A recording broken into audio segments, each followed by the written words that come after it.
we've talked about, a couple times on here about, purposelessness in society, and men with purposelessness. And there's lots of fellas out there between the ages of 19 and 35, and the age range goes bigger than that, but who are just empty shells with no personality, no drive, no reason for existence, in these first world countries. And I think that maybe it's just gotten too easy to get water. It's gotten too easy to have a clean butt. It's gotten it's just too easy. Interesting take. Because I think that I think that people in other countries who have to work pretty darn hard for their survival, they don't have time to to wonder about if they were actually born a girl. I don't think they have time to wonder about, Dude, someone was talking about this, of how, you think anyone gave two fucks about how you might have liked to play with dolls or dressed as a girl when you were in those fucking, what were they called? Skiff boats going up to D-Day? Mm-hmm. Yeah. Roll up to D-Day. If I was rolling up to D-Day, so the guy's like, guys, I got to be honest with you. I used to think I was a girl when I was a kid, and I'll be honest, I'm disgusted by penises, and I've debated cutting mine off. I'd be like, shut the fuck up. I don't care. I do not care. I love you. You're my brother in arms. Don't let me get shot. I won't let you get shot. There's bigger things to worry about. Exactly. Bigger dude. fish to fry. Yeah. So I think that's a big part of we've got too much time to worry about too many things, and too much time, too many ways to entertain all of our bored thoughts, and so you honestly, it sucks to say, but you don't have a purpose. Lots of people out there, you don't have a purpose, and and I'm going to come back around to this, but at this very moment in time, for lots of people out there, you don't have a purpose. If you cease to exist, the world wouldn't change. Mm-hmm. So now nobody go take that as, and nobody go end your life over that statement, because you can find purpose. You can have purpose. And actually, the second thing I said is a lie, that this world wouldn't change at all if you cease to exist. And depending on your world viewpoint, how nihilistic you want to get, yeah, sure. But at the same time, there is there's plenty of ways to find purpose out there and to make this world a better place. And the way that we keep on trying to find purpose and satisfaction in hollow and synthetic things, it'll always leave you still feeling empty. Yeah. I.e. things like finding something as simple as finding your identity in video games. Oh, that's soulless emptiness, dude. Because don't get me wrong, I idolized Master Chief. Yeah. I idolized Link growing up, right? Oh, yeah. I was playing these games and I was like, wow. Man, I read the Halo books, and I just remember thinking this is so cool. But dude, guess what? I was still Mick. And I knew I was Mick. And I was like, I'm okay with being Mick. But it'd be cool to be Master Chief. But I like me. Oh yeah. And honestly, as much as I like those things, I always wanted it was more I wanted to live up to that and have my own story. Yeah. You know what I mean? Yeah. But I've seen so many other people get their whole identity in video games and their skill or the lore of a game and becoming the best expert on a game or something like that. And it just is soulless, man. Yeah. There's no joy in it. So many of my friends I saw just spending, I think I have friends who have spent a year of their life playing Call of Duty multiplayer at this point. Oh yeah. I think, don't get me wrong, I've definitely spent a year of my life playing video games for sure. But I don't think I could say, well, maybe I haven't played a year. I don't know. I'd have to go across all the games and aggregate the hours. But many hours. But yeah, there's homies I know who have definitely put a year into the Call of Duty multiplayer stuff. Oh yeah. And never once did I see them have real joy while watching them play. Oh yeah. sure they enjoy the win, but it's always like not enough. Not enough. You know and when you you turn it off, unsatisfied. So and, unsatisfied dude, to walk away and go back to real life. Modern Warfare 3 came out, and it had been out for a week. And, it shows like the time played on the time ticker, dude. Mm-hmm. And we got on to play with our buddies. And one of our buddies, it literally been out for 7 days during a school week. Mm-hmm. He'd already logged 24 hours, 72. Wow, dude, he had already spent a full 3 days in a 7-day period. That's insane. Just working on his That's KD. Insane. That means he like probably slept for like eight hours and just woke up and would play for 16 hours. Yeah, and it was like during the school week. I don't know. I think he had to stay at home one of the days, man. Yeah. Like, oh my gosh. And so when I saw that number, it was so. I remember at that point in time when I saw that number pop up there of the hours he'd already spent and logged in there, I took mental note of that. Of like, I don't want to be like this. Like, I don't want to ever find myself in a place where I'm like this. And it's funny. I've heard, over the last few years of a couple like buddies and stuff who actually have legitimate like gaming addictions. Oh yeah, I've seen several of them, and I've confronted them like, dude, you have an addiction. You wake up and play games, and I usually come into your room and find you asleep on your bed with your laptop on your lap and like a bowl of cereal next to your table, half eaten. And when I come in later that day, the only thing that's changed is that you've gotten out of the bed to sit down at the computer and play games, and the cereal bowl's still there. The laptop's still open. You know what I mean? It's like, it's just absolute neglect for self. Yeah, it's like, and I think you took 2 bites out of that cereal, which means you've really hit a low point if you're eating a couple-hour-old cereal. Exactly. That mush that the flakes have become. It's like you hate yourself. You need to get some vitamin D. Let's get out in the sunshine for a little bit. Let's go for a little walk. Oh yeah, man. It's hard to say where it's all headed. Well, I mean, I think I don't feel like it's too hard to say. I think we're definitely. I mean, I'm not gonna say it's end of the world by any means. The world's gonna keep on spinning. Guess what? Truth is, gravity don't give no fucks about your current circumstance, and gravity is gonna keep this ball of rock and water and gas spinning around the sun, and because of the moon is going to be spinning on a little tilted axis, and it's going to keep on doing a full day-night cycle with or without you, or with or without America, or with or without Ukraine or Russia. You know what I mean? It sucks that we're alive, like that we're living through it. Like it's a bummer to be around and seeing like how shitty it's all getting. But no matter how shitty it gets, like the sun is going to rise tomorrow. And I think that's kind of like what I really have kind of, I mean, don't get me wrong, I put my trust in God. But like when it comes to like, I don't really worry about like, is America going to still be around in 20 years? No, I don't think so. Like I don't, a short dude. window. Like I really think I'd be surprised if America's not under a different name in 10 years. Wow. Yeah. That's I'm serious. intense. Like 100%. Like, am I expecting it? No. Or wanting it? Am I wanting it? Depends what you mean by that. Like, finally gonna get to use this bug out bag I've been working on. No, I don't want to use my bug out bag, dude. I like where I live, dude. I really do. I don't want to bug out to anywhere. I want to just bug in. But like, no, I just if a time traveler came to us today and was like, in 10 years, the United States is actually the United States of the, like, or the not so United States.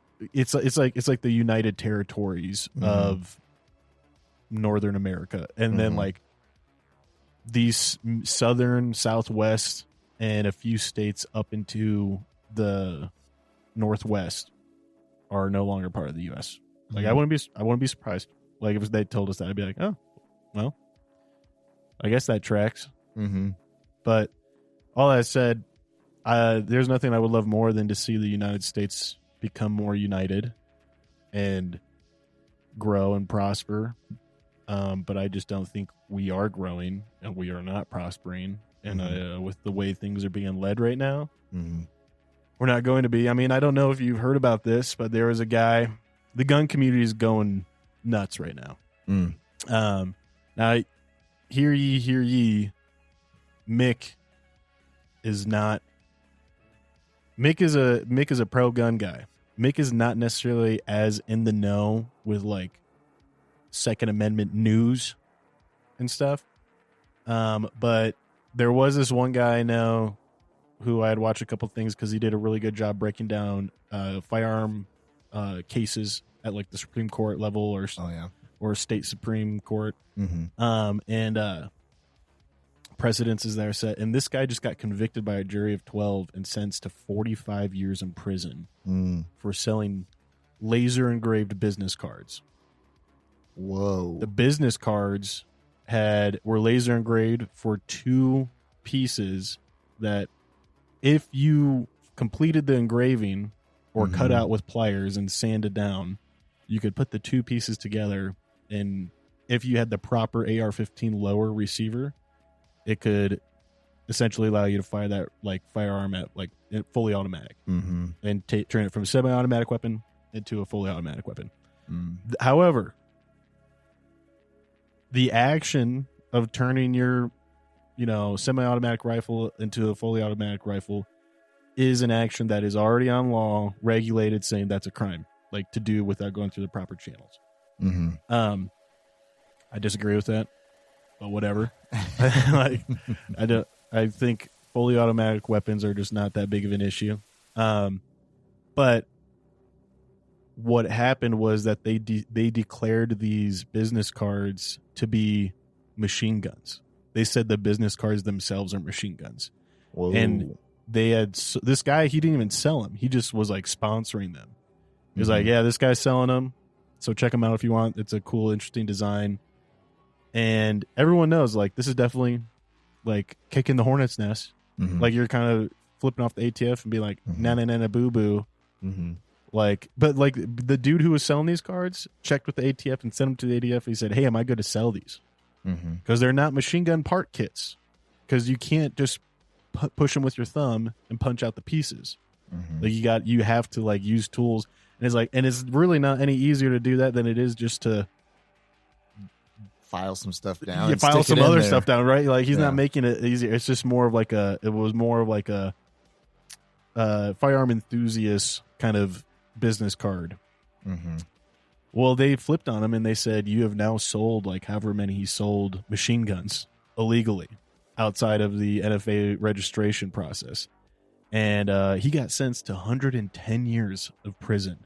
Holy smokes. For fucking selling aluminum stamped cards. And people are losing their mind. It's not like he's been found, it's not like he was charged with it, found guilty, they're in jail. And they're trying to do the appeal process now. And it like this just happened like 24 hours ago. And so it's kind of like one of those things like where I see that and I'm just like, dude, if the government's not self-checking itself, being like, hey, you're definitely overreaching here, executive branch, legislative needs to hold you in check because you're kind of making up rules and being flippant. Like, if they're not doing that, if that process isn't happening, what reason do we have to believe that it's going to happen down the line? Right. And it's like, hey, man, I get it. If, like, the legislative branch is like, well, dude, guess what? Like, you were making punch-out kits and giving instructions of how to punch them out and assemble them to make a machine gun, and you were mailing an instruction manual to everyone, and like everyone was under the like knew when they were buying this, like this was a way, like this was being sold as a parts kit to make a machine gun. It's like, hey, guess what, dude? Like that is illegal. There's a reason parts kits are like they're regulated, and you still have to buy them as a firearm because they are considered to have like a firearm receiver and stuff. Not all firearm parts kits, but like make an auto. Yeah, exactly. And but that's just not the case, man. It's a literal, it's the size of your like driver's license. Look, it's like and then the actual piece is like size of like a bottle opener. Well, and essentially now the precedent they said is like you could draw a picture of a machine gun on a blueprint Mm-hmm. Like you could. Like I mean, you could spec it out. I could. Yeah. If you and I right now, Mm-hmm. Pat, if we like, this is legit. Like how dumb this is. Mm-hmm.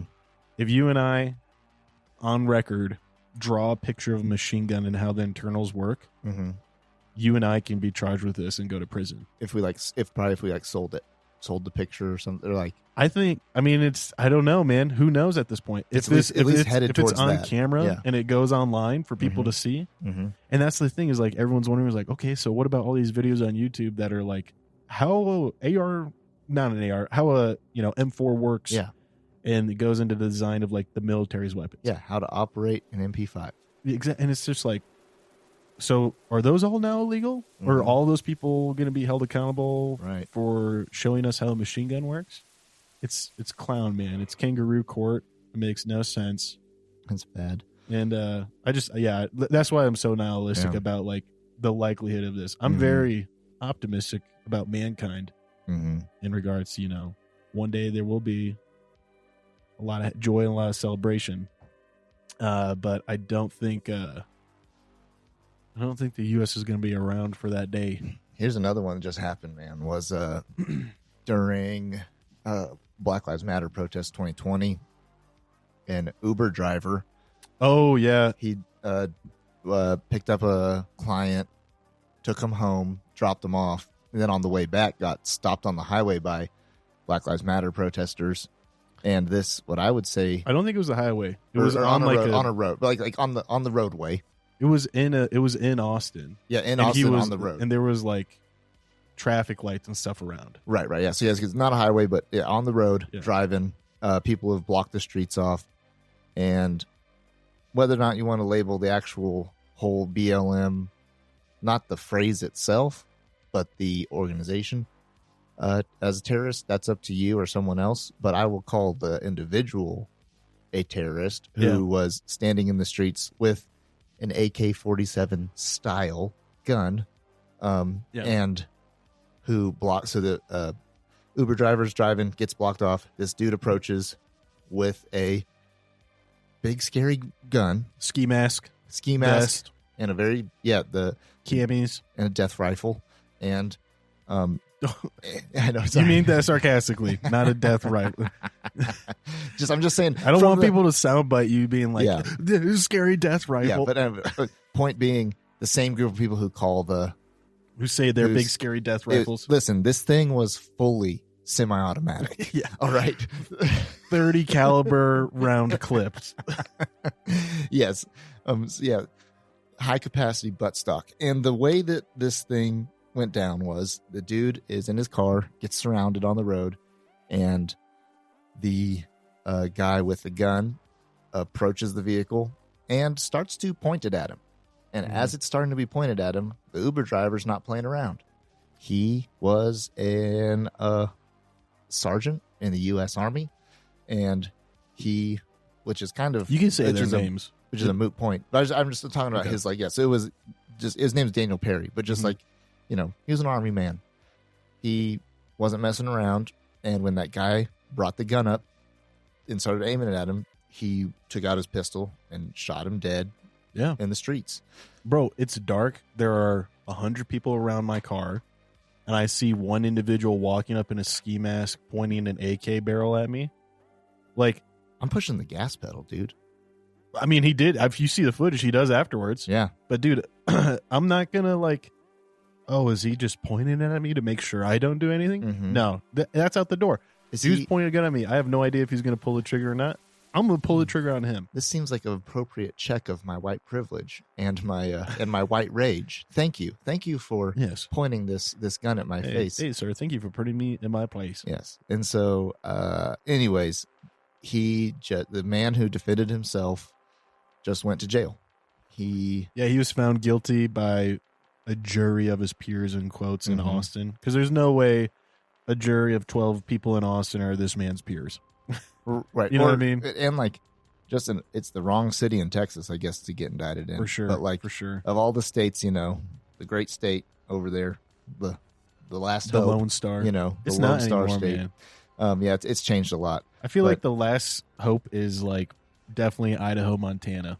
Like one of those two. Mm-hmm. Because you can't even say Arizona anymore. Arizona used to be like the friendliest state in the country for gun laws. Mm-hmm. Arizona's getting pretty anti-gun lately.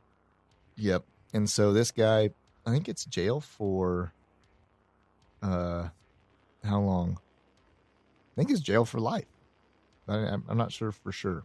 That's got to be mistrialed, man. There's just like, because I know there was stuff that came out about that too. Mm-hmm. If you, all of you listen, and please do like your own research and check it out. Don't just take us our words for it, right? But I was reading stuff about how one of the juror members had said something pretty dumb on social media or like to a news network or something like that, essentially of just like, yeah, I was always going to prosecute his fucking ass. Right. You know, it was just like, oh, why wasn't that person weeded out in the pool? Right. You know, like that just seems pretty biased right from the get-go. Like they weren't going to be able to listen to the evidence unbiased, but I don't know, man. It's so sad. And like the other thing I heard about that case is that they found on his phone that he had been talking to a woman over Tinder or something like that. Mm-hmm. And the woman said, well, if you want to, like, here's what my hourly fee is. And he hadn't responded to her by the time of the incident. But everyone, like, I've heard that the prosecution started saying, like, this is not an American hero. This is a man who was about to solicit a prostitute after driving Uber. You know what I mean? Like, and like the way they painted the picture of him in court was like, this guy's a scummy, seedy dude. And it was just like, what the fuck happened in this to get so off base? Like, you can't do that that is what is it called? Man, we should have a lawyer. But it's like it's not like relevant information. Doesn't matter where he was going. Right. Like he was fully like legal, following the laws. Yeah. Driving where he was allowed to drive. Like, and technically they can use it as a character witness. They technically can do that. They can't charge. There's a weird loophole there. So we're like, you can use it to build a case about, oh, who was this guy really? But there is a weird loophole there where lawyers can technically use it to paint a picture of who you were, but they can't use it as evidence that you are more guilty, which is shit sounds kind of like the same thing, but it's a loophole type way in the legal system. So, and I'm not enough of a lawyer to argue with you on it. Yeah. So it looks like he has not been like I don't know which term it is, sentenced yet. He's been found guilty, but I think his sentencing hasn't happened yet. But he faces up to life in prison. So that is crazy. And so, I mean, what you supposed to do? What are you supposed to do in that situation? Bend over and let him put that death rifle right there. No. Oh, I'd rather be judged really? by 12 than carried by 6. I agree. That's my motto. Oh, yeah. But all that said, only God can judge me. I'm going to get that tatted on my neck. Yeah, Manchester. Yeah. Oh, no. I don't play that game. Yeah, you do, bitch. You do now. No. Yeah, it's up to you, bro. Tat that on your neck or get a slap. It's up to you. For those of you who've never heard of Manchester is a game I played quite a bit in college where it punishes exaggerated speech. And if someone's like, if you got that one friend who's always exaggerating, or oh, I could jump off that. Yeah, I could jump off that, bro. I could definitely jump off this roof right now. Yeah, and then just be like, all right, Manchester, motherfucker. And essentially, what that means is like whatever they say. If you call Manchester, then they have to do it, or you get to slap them. However, if they do it, if they follow through and do the thing, they get to slap you. Now the way out of it is just to say essentially you exaggerate and then say no Manchester. Oh, like right so afterwards. Like, oh, I'm hungry enough I could eat a cow. No Manchester. Oh, yes. And it's like, okay, all right, man. But I'm trying to think. There's some good ones, dude. What was it? There was one. Oh, I brought this guy a cup of coffee to a Bible study one night, and he's like, "Thanks, man." And I was like, "Dude, I'm happy to bring you a cup of coffee every single night for the rest of this year if you'd want. Mm-hmm. And he looked at me, and instead of being Like, taking thanks, my bro. generosity, he was like, Manchester. And I was like, oh, so it's going to be like that. And bro, I brought him a cup of coffee every single night for that whole semester. And at the end of that semester, Like daily or weekly? weekly, Like weekly when you'd meet. Yeah. yeah. Mm-hmm. And at the end of that semester, we went out, had like a Bible study bros dinner, ate some food, and we were walking back to cars. I'm like, I think you're forgetting something, bud. I smacked him in the next week, dude. I smacked him so hard that his mom went, oh, and the doctor that delivered him was like, oh, my hands sting. Dude, I bitch slapped the hell out of him, dude. He deserved it. Oh yeah, dude. And, like, it was crazy because as like this semester was heading, I could see like every time I brought him that coffee, just like Wearing him down. perspiration, dude. Yeah. He's like, oh, this is gonna be real, isn't it? Yeah. And so You should have even been like bringing in like a pour over and like a hand grinder, just like staring. oh, him dude, down, I would just, bring him just, my yeah, like, cream and sugar. Yeah, just slowly grinding the coffee, It was awesome, weighing it out. Sometimes I figured out what he liked the most, and I'd be like, here's your vanilla cappuccino with a packet of sugar and a little pouch of cream. And he would just be like I'm not even, doesn't even want it. You know what I mean? At that Yeah. point, like, just sick to his stomach to those final weeks. Oh, very careful playing those games. Yeah. I remember I like got to the point too, because I didn't have meal swipes. So I would just like straight up walk in and be like, hey man, I just need to get a cup of coffee real quick for a bet. They'd be like, yeah, no worries. Because I'm not like going and grabbing like a ton of food, you know. And oh, it was awesome. It was worth it. But anyways, Manchester, great game. Play it with your friends. Don't slap them too hard. Make sure the slap is equal to the Manchester. Yeah, it takes all the fun out of it. Yeah. Smoke break. Smoke break. Hey, Ken, it's Mick, and I've got something important to talk about. We all hope we never find ourselves in a self-defense situation, but life's unpredictable. Enter the National Self-Protection Plan from Attorneys on Retainer, an actual credible law firm you can put on retainer for your self-defense needs. For just $35 a month, you get national coverage in all 50 states for criminal and civil legal representation in self-defense situations, complete with a 24/7, 365 toll-free emergency line. That's real legal support when you need it most. What's in the package? Bail bonds, scene cleanup, firearm replacement, even mental health counseling. Plus, zero fees for a laundry list of defense-related costs like expert witnesses. So support the show and get yourself some peace of mind. Click the link in our show notes or visit our sponsors page to sign up for the National Self-Protection Plan from Attorneys on Retainer. Hey folks, Pat here. If you're like Mick and I, you're a fan of classic tales like Lonesome Dove, Blood Meridian, The Three-Body Problem, and Steinbeck's East of Eden. With Audible, you can dive into these epic stories anytime, anywhere. Sign up for a free month, and your first audiobook is on the house. To start your free trial and support our show, click the link in the show notes or swing by the sponsors page on our website. Want an awesome website for your podcast? Check out Podpage. We use it for the Mick Pat show, and it's a game changer. Set it up in minutes, no coding needed.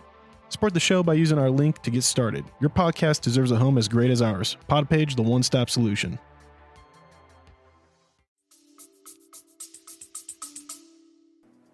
Anyways, this is funny. I just want to share this with you. Because AI, everyone's like, AI. It's like, nah, it's not AI, dude. AI is still early, babe. But I was just like talking. I've been playing with Bard, which is Google's chatbot, and it's way more dumb than GPT. GPT is pretty intelligent. I use GPT quite a bit, but I don't trust Bard as far as I can throw it right now because I just was kind of asking it for fact check information and the things we were talking about to make sure and like checking the sources it was providing. And then I asked it, I was like, hey, are you familiar with Don Lemon and Tucker Carlson's firing? And it said there's no information about those two being fired. They are both still employed at CNN and Fox News, respectively. And then it goes on to describe them a little bit. I was like, are you sure? I just read an article that Tucker Carlson was fired and so was Don Lemon. And it was like, even though I'm still under development, I've checked my sources and I can confirm that there is no information about Don Lemon and Tucker Carlson being fired. They are both still employed by CNN and Fox News, respectively. And then it had like a little thing at the end, like, I'll try my best to provide accurate information in the future. I said, well, what about this article on Don Lemon saying he was fired? And I like said in an article, and it says, I apologize for the error, but I have checked that article you linked, and it appears to be a fake news article. The website that published the article is the Los Angeles Times. It is not a legitimate news source. I was like, throwing some accusations around here, the Los Angeles Times. And the article is full of grammatical errors and typos. So it's like immediately just like undermining the quality of the article to like just make this is bullshit. And like, and it makes a number of unsubstantiated claims. For example, the article claims that Don Lemon was fired for sexual misconduct. However, there is no evidence to support this claim. In fact, CNN has denied that Don Lemon was fired at all. I would advise you to be more careful about the information you read on the internet. Not all news sources are created equal, and it is important to be critical of the information you consume. I was like, what about this one from USA Today? It said the article you linked is from USA Today, which is a legitimate news source. However, the article is dated April 24th, 2023. It is now May 2nd, 2023, and Don Lemon is still employed by CNN. Oh, it tells in the future. Yeah, exactly. And it's like, therefore, it appears that the article is outdated and inaccurate. I would advise you check the publication date of any news article before you read it. If the article is old, it is possible that the information is no longer accurate. And I was like, it is not May 2nd. Right. Today is April 24th. So today's April 24th, and we need to check back on May 4th. I know. What if it's in the future? Yeah, see if the future is changing. Like CNN is hired Don Lemon? Yeah, CNN reconciles with longtime host Don Lemon. But it says, I apologize for the error. Today is April 24th, 2023. Don Lemon is still employed by CNN. The article you linked is a fake news article. I was like, okay, so Los Angeles Times, USA Today, fake news, I guess. How about an article from CNN saying they've gotten rid of Don Lemon? And they're like, the article you linked is from CNN. It is a legitimate news source. The article states that Don Lemon and CNN have parted ways. However, the article does not provide any details about why Don Lemon was let go. And I was like, Don Lemon himself has said he was fired. And it's like, you are correct. Don Lemon has said that. But that might not be true. He doesn't know. It's like he has said on Twitter that he was stunned to learn the news from his agent that CNN has fired him. CNN has issued a statement saying they have parted ways. So it is not clear if Don Lemon has been fired. And I was just like, this is the most like arguing with that kid in school who like you lay out 5 reasons why he's wrong with like citations, and like he never says you're right. You're right. I'm sorry. I was mistaken. It's just like, I have read that and you are right in your interpretation. Yeah. But that might not be the full story. And it's just like, what are you talking about? Just admit you were wrong. Reminds me of a friend who would always say, well, not necessarily. Whatever you're talking about. Yeah. Well, not necessarily. And you knew that you're about to get into a 45-minute conversation about whatever you just said. Cheese. Yeah. But now I'm trying to get it to do the same thing with Tucker Carlson and admit that Tucker Carlson has been fired and that today is still April 24th. I bet it'll be pretty quickly. It'll be like, Tucker Carlson has been fired and he is the spawn of Satan.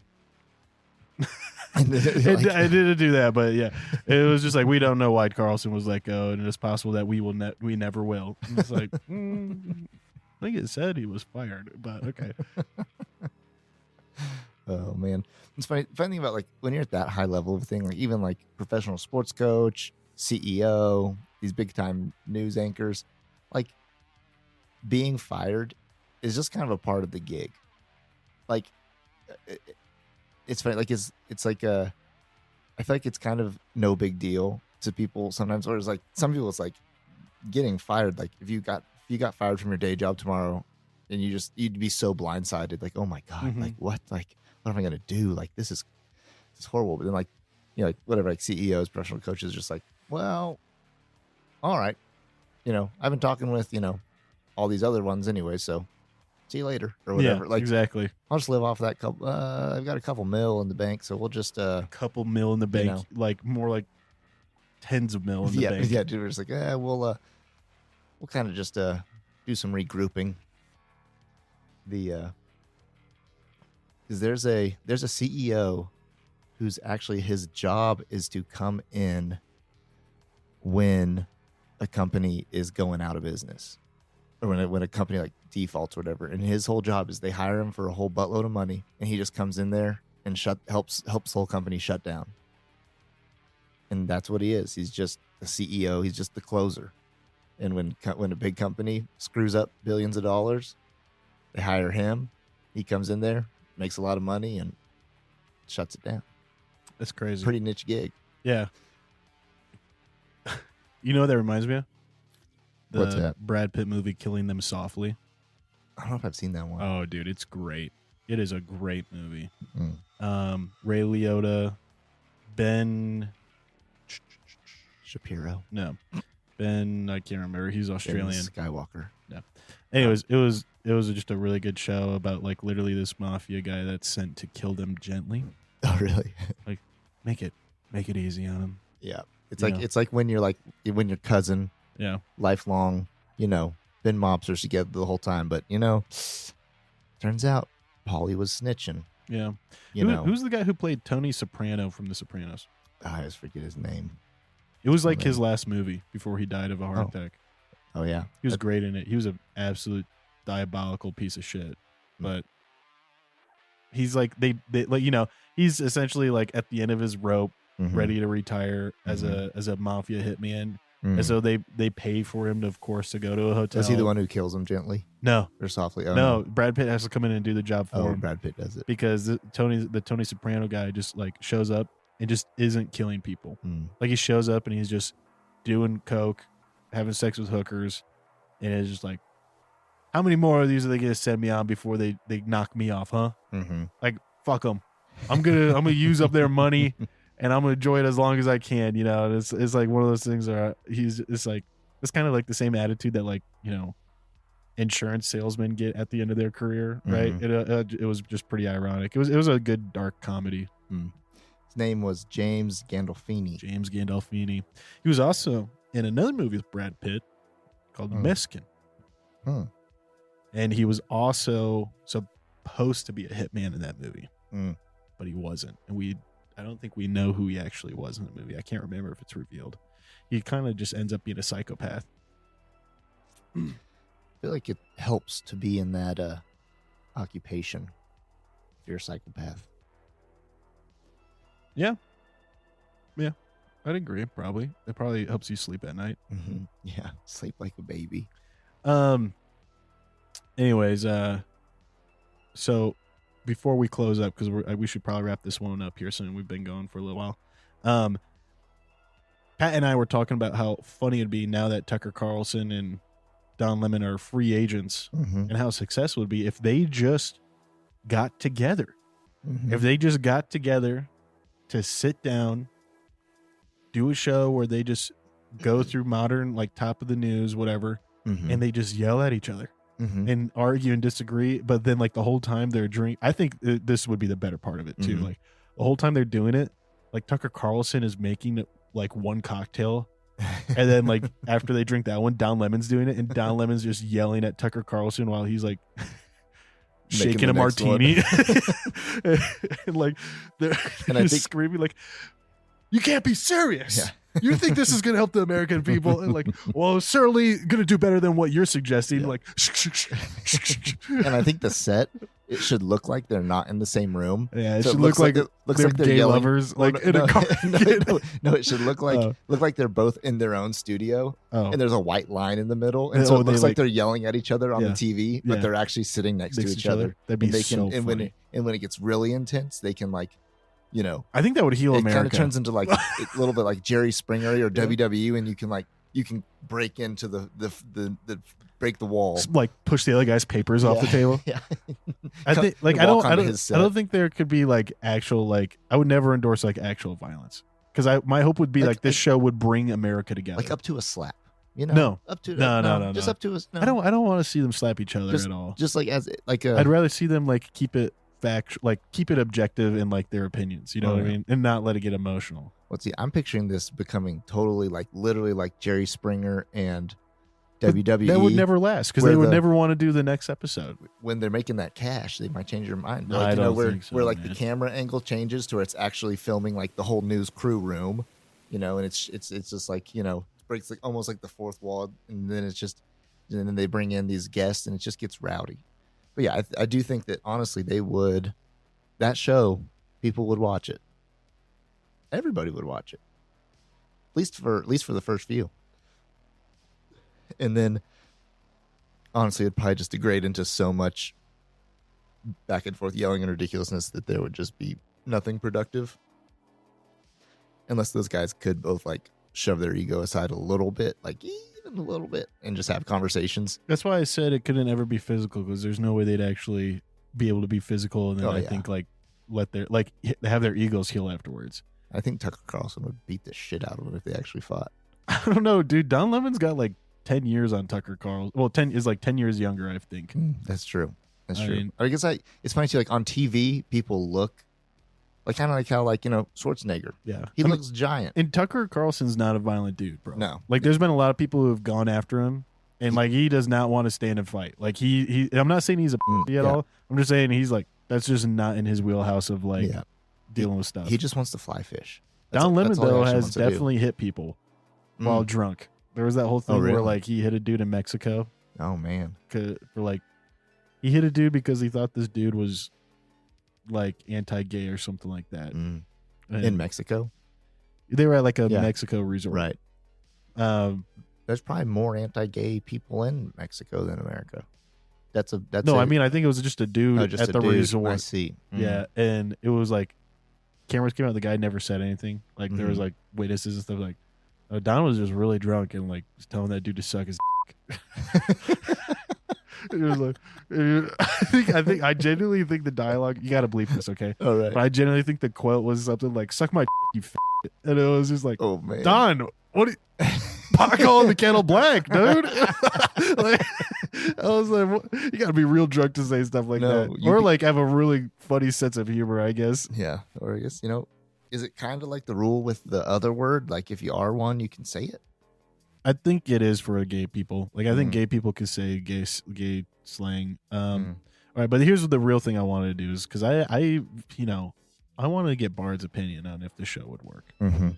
So I asked Bard. I said, "Hey, Bard, what do you think about now that you and I agree that Tucker Carlson and Don Lemon have been fired and are free agents?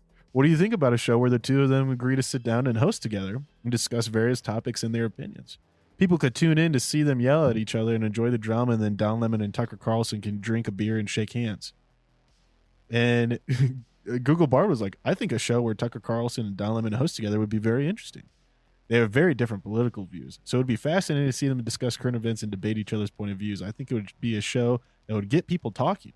It would be a great way to get people to think about the issues that are important to them. Of course, there's always the potential for a show to be too contentious and for the two hosts to go into heated arguments. However, I think they are both professionals, and I think they would be able to handle it. I think the show would be a great way to have a civil and productive conversation about the issues that are important to our country.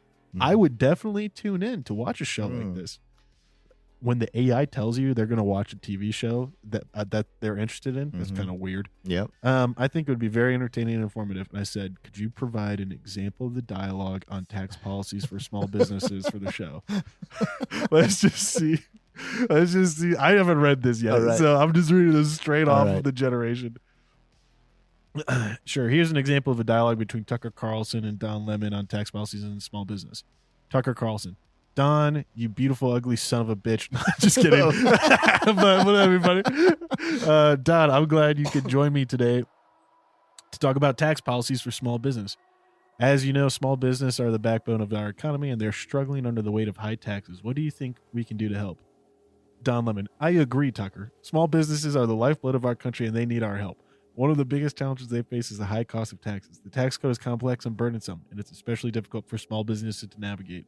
Hey, Pat, feel free to chime in here, man. You are the small business they're discussing. I agree with Don and Tucker on this. I can raise a beer to these gentlemen. Tucker Carlson: "So what can we do to make it easier for small businesses to succeed?" Don Lemon: "I think this is just to Don Lemon being president and Tucker Carlson interviewing him. Well, there are a number of things we could do." I'm sorry, I just became Barack. First, we need to simplify the tax code. It's too complicated, and it's costing small business a lot of money and compliance costs. Second, we need to lower the tax rates for small businesses. They're paying too much in taxes. It's making it difficult for them to grow and create jobs. Finally, we need to provide more tax breaks and incentives for small businesses. This would help them to invest in their business and create more jobs. Tucker Carlson: "Those are all good ideas, Don. I think we need to do everything we can to help small businesses. They're the engine of our economy, and they need our support. I agree, Tucker. Let's make it happen. Wow. This is just a brief example. I'm inspired. This will heal America. This show, dude. All right. Craig, here's Craig assignment. Yep. Get these two on our show for next week. Yeah. Or honestly, just like we just write this, brainstorm it, we just send it to, like, we just like hit up, I don't know, what would be like a decent network? I think like MTV. Yeah. Just like the most non-news source in the world. Just be like, hey, MTV. On the CW. Get this new show. The CW. Yeah, that would be great. And we could just, AI's coming so far. We could just do it ourselves. I was like, yeah, let's just do it our own. Likeness of them, yeah. Post it up there. And it's just, Donnie and Tucker heal America one issue at a time. I want to ask him. I wonder what happens if you ask him about like gun control. Hold on, let's do something funny. All right, like just like non-political. Yeah, I was like, I always reward the chatbots when they do good. I give them positive affirmation. So I say, all right, that was great. I feel like that would really inspire a lot of people to have civil discussions. However, can you simulate an argument between the two of them over which cheese is better, Parmesan or provolone? I like it. All right, here we go. I'm gonna get it going, and then it's gonna load up. But anyways, what else do you think, Pat? We should ask it. We could ask it the age-old pineapple on pizza question. Because now you just got me thinking food controversy. I mean, that's the biggest controversy. Mm-hmm. So that's a if America's divided at all, the pineapple and pizza situation is definitely something that these two need to address. I think that the another one, would just be, shaken or stirred. What's their opinions on that? As well as, should you wear socks when you're sleeping? Socks while sleeping is a good one because ChatGPT will reveal which one of these two it thinks is an absolute psychopath. Yeah. Oh man. I think we should have them on. I think not only would it be great for them to come and start healing America one civil debate at a time. But let's be honest. We'd start making a lot of money and have a lot of viewers. For real. So I wonder what they cost for a 1 minute spot. It's probably outlandish. How do you spell the word vernacular? Ooh, Vern. I got it. It's the way it sounds. Mm-hmm. You could ask him how to pronounce Colorado.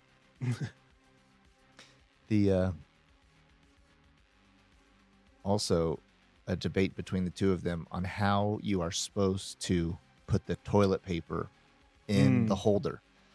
And I know the right way. Like, I know there is a right way. And for the longest time, dude, I just couldn't figure out. I could never remember what the people said was right. Because I personally don't care that much. Because I'm still capable. I'm I'm a primate with opposable thumbs. And so I can get the toilet paper as needed, regardless of if it's flipped one way or the other. But I heard this the other day. If you're trying to remember how to get the toilet paper on there, just remember, beards, not mullets. That's all you need to know. No, dude, it's mullets. What, dude? Are you serious? Are you just trying to start a fight, bro? No, it's mullets because hey, answer me this. How many times has your toddler gone in and undone a whole roll of toilet paper? Every day, bro. Yeah, so if it was mullets, they can't do it. But that's the problem is dumb people also can't get it off, and they're in need, and they're just rolling it and rolling it and rolling and rolling. And there's not my problem that they're dumb and they have dingleberries, dude. Literally, why we call them dingleberries is because they're too dumb to wipe their own ass. Okay, so you've never like walked into a bathroom and just been absolutely just so pissed that, especially during the pandemic, you just got a useless roll on the floor because you had it facing the one way? No, dude. I go for the balance. The balance method is when you just set it up. You don't replace it. You just gingerly set it up there, upright, so that you can grab that thing and you can just wrap your hand up, get to work. That's easier to do if it's on the mullet side. What are you talking? That's so much easier to do when it's on the mullet side, I think. Yeah, dude. I personally don't care, but I think the grand majority of the world wants beards, not mullets. Yeah, and they're wrong. Also mullet is easier to rip without a doubt, because when it's beard side, you have to go away from the toilet paper, and there's usually a wall there behind it, or like just a nook. Where if it's mullet side and you pull towards you, it's just rolling rips out. Yep, and I think it probably comes down to people who are cat owners or not. That's also the main reason, because my grandparents had a cat, and that cat would always unroll the toilet paper if it was beard faced. Now we're getting somewhere. See, and I also I babysat kids, and babies will undo a whole roll that thing. Yeah. This is good. I might have to go mullet for a while till my children learn. Bro. All right, here's the real question. Mm-hmm. Have you ever wiped while sitting down? Like wiped like a woman, like lifted up your junk and then reached through your legs to wipe? Well, I've done it many different ways. Now here we're getting into Don't tell me you're territory. A psychopath that stands up. So here's the deal. It just does the stand up wipe. All right. So I'm in college, bro. Like freshman in college. God, here's how this went down. I'm a freshman in college. I'm at a meeting with this group of people, whatever, and this girl makes a joke, and she just goes, "Yeah, that's like people who stand up when they wipe." And everybody's laughing too, and I'm over there by myself. I think to myself, I'm like, yeah, and I'm saying yeah, people who stand when they wipe. And in my mind, I'm like, oh my God, are you not supposed to stand when you wipe, bro? So here's the deal. I stood when I wiped until I was probably an 8th grader. Right, because here's what happened. Nobody ever told me. I didn't know. Yeah. Now, so I was 18 years old before I realized you even could stay seated. Who knew that? I didn't. Because here's the ultimate wiping position. 1 foot on the tank, bro. You can get very You cleansed. stand up, yeah, and you put a lift, so you take your foot out of your pants. Oh yeah. And you don't poop naked? What are you gonna do when you're in the airport, bro? You gonna get naked in the stall? Dude, so actually my brother-in-law, dude, does not poop with a shirt on. Hands down, he's a big boy though. Yeah, but dude, he does not poop with a shirt on. So we're out at he's a big boy with long hanging shirts. I don't blame him, because his shirts might get on his ass crack. So dude, we're out to dinner at this nice Italian restaurant, and he goes to the bathroom, and it's just his family there with me, and I'm new in the family, and he's gone, and I'm just he's been in there a long time. And I'm like, you guys know he doesn't they're like, where is he? I was like, he takes all of his shirts off and sometimes gets full naked to poop. Wow. And they were like, he does? Man's going to war. Dude. And they were like, no, he doesn't. He does not do that. And I was like, I promise you he does. Because then he came back in and his shirt was on inside out and backwards. And so I was like, see, I told you. This is how it happens. So anyways, I have not gone from the front. I'm not comfortable with that. So here's the thing. I understand that. Yeah. But I had this buddy of mine that we called Taco when I was growing up. And Taco was he a big boy? He was, but he was built. Big boy's got to go from the front. Yeah, and that's why he had to do it, was because his what was it? I guess it would be his triceps and his lats were too big that he could not reach around. No, for real, dude. And he was he was a high schooler with lats and triceps that big, and he was just jacked dude. Still is a jacked dude, I bet. But he told me, he was like, yeah, I just lift up the cojones, bro. Make sure it's, folded over a couple times. You just do like the push back and against and then drop, and then you go the other direction. And you just keep folding and then drop it down in the toilet. And everyone's like, ooh, what if you rub shit against your taint? And it's just like, bro, I don't know what birth defect you have. There's a clear edge to the end of my taint and then like goes back into the anus. And like, there's no way that I'm like just gonna wipe my ass and the toilet paper is still touching after it goes past my asshole and is smearing on my taint. Like, that's just not like, I don't know how. Here's the thing. I've never really examined anyone else's ass that much, but I'll tell you this, like, that's just not my biology. Like, I can wipe my ass without it, like, worrying about it smudging against anything else, right?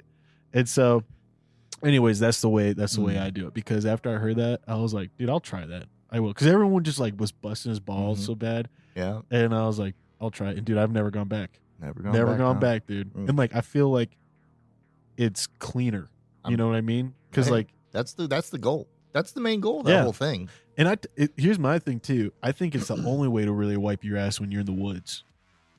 Is like you got no backing, other than maybe a tree if you're lucky, and you're in that deep squat, and you want to make sure you don't drop a dookie in your trousers when they're around your ankles. And it's the move, man. It's the move. Speaking of which, how do you freaking dookie in the woods, bro? Because I've gotten to the point where like I just step out of my pants and boxers because I don't want to get pee on them and I don't want to get poo on them. Yeah. And so I just step out and I hang them on a branch. And I usually hang them on a branch to help give me privacy while I'm back up against a tree.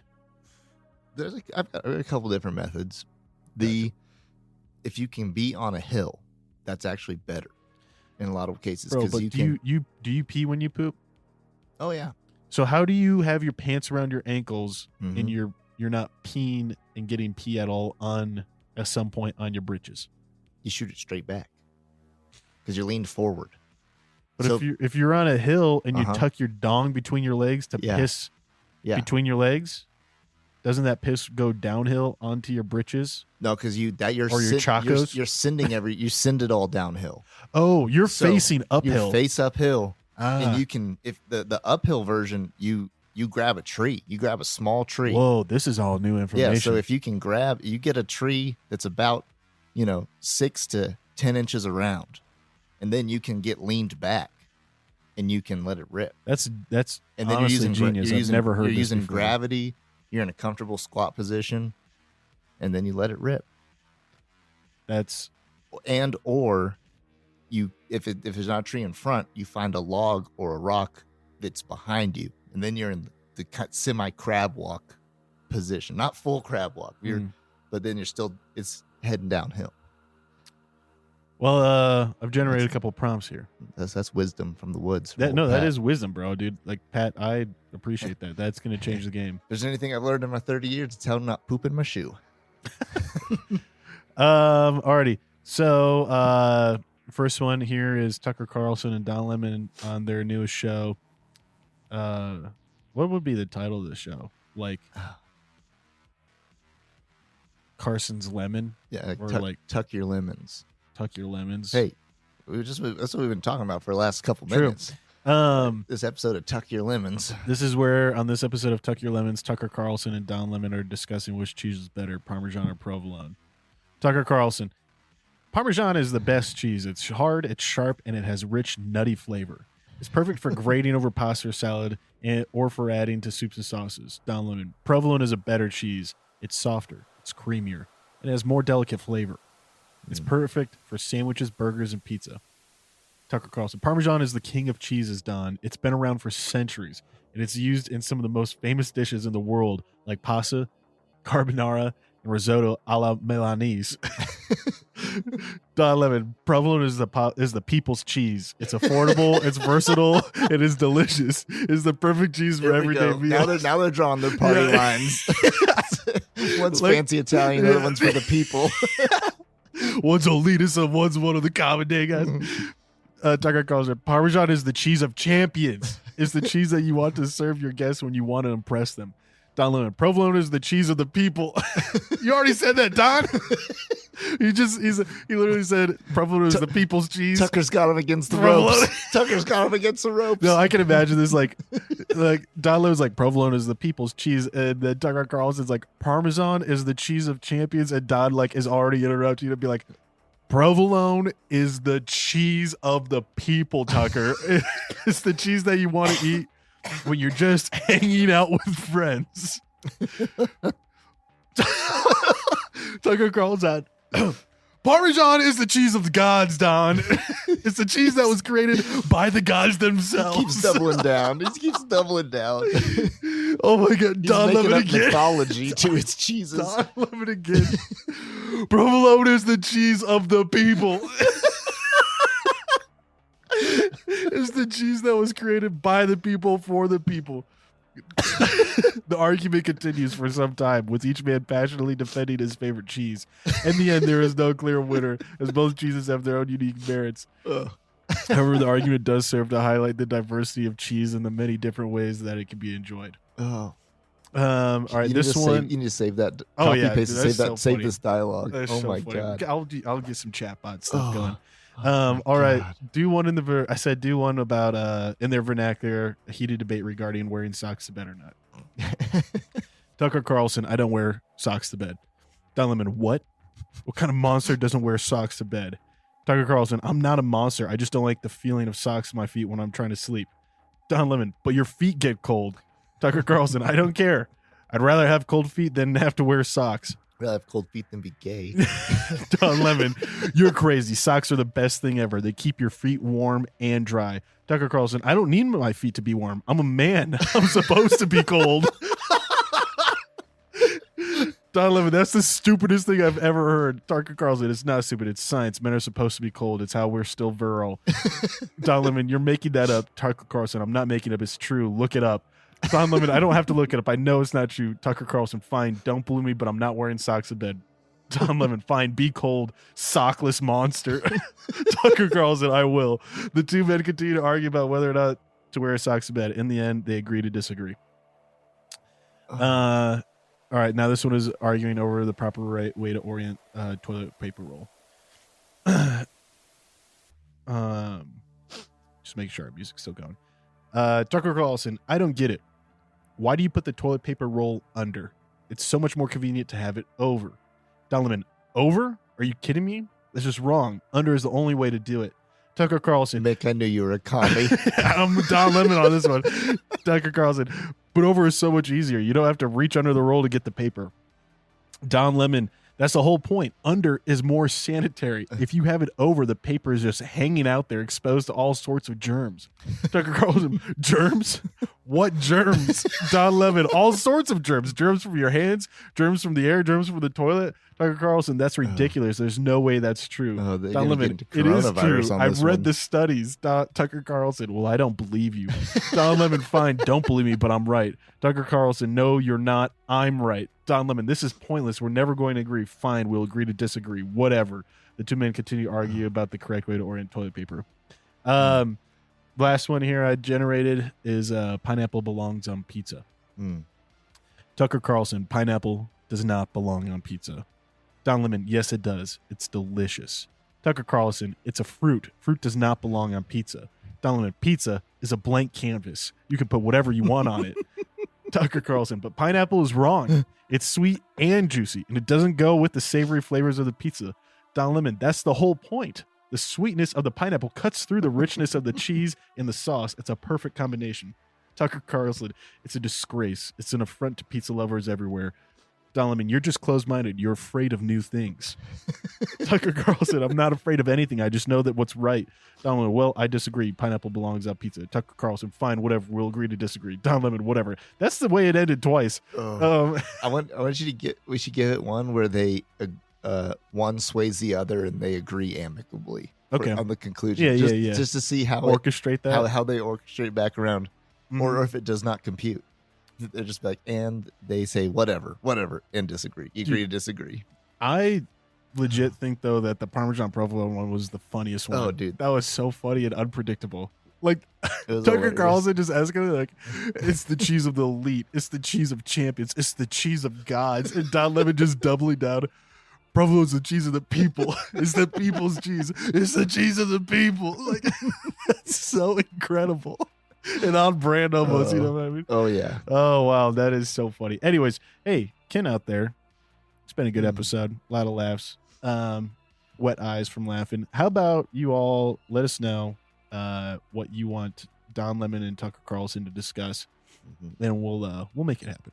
Yeah, we're gonna have to have a couple more episodes of Tuck Your Lemons. Yeah, dude, Tuck Your Lemons. It could just be a thing that's regularly on the podcast, like every once in a while. We just do a couple of bits. If they're not going to get together and heal America, it's up to old Mick and Pat.